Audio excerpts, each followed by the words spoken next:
Good morning, Mamit. Good morning. Good morning. Dito, good morning. Dito. Ano na yung araw? Pulang-pula na. Dito na naman tayo sa work.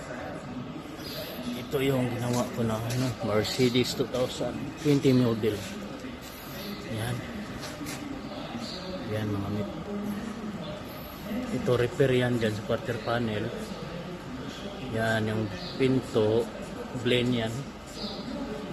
Saka dito tanggal yan lahat ng yung mold, handle. Ito front door right side bago yan kasi malaki-laking damage.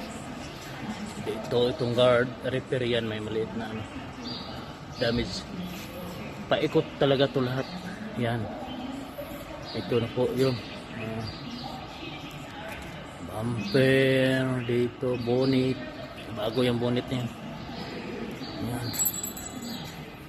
Yan. Bago yan. Yan. Bumper bago. Pagdating naman dito, ganun din. Kabilaan talaga to. Ito yung guard. Yan guard. Bago yung guard na yan. Yan. Yan. Hanggang dito. Left side. Buo din. Buong tinanggal ko. Yan. Yan. Yan. Yan. Yan. At pagdating dito sa rear, tanggal ko din yung yung rear bar, tail light. Ito na yung rear bar. Ito yung rear bar. Repair.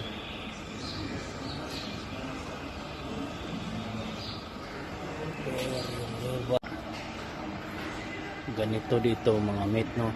Dapat talaga ipit mo yung bagong panel kasi titingnan yan, picturean mo, ipit mo yung bagong panel, tapos picturean mo kasi ganito dito yung insurance. Siyempre yung insurance hindi naman nila alam kung anong pinalitan. Alam nila yung anong parts ang inano nila, na proban nila papalitan. Tapos yung proof mo na totoo, yung kumbaga pinalitan mo talaga, yun ganyan. Yan, ipit mo siya, tapos picturean mo kahit yung hindi gaanong anong pagkapit ba yung buo. Kagaya niyan, napit ko yung bar, tapos yung bonnet at saka yung bagong pinto yun, basta kukuha ka ng picture kasi naka-encode yan sa job card number niya, encode mo yun, tapos yun makikita na yan sa insurance, yung bagong panel ang inano mo.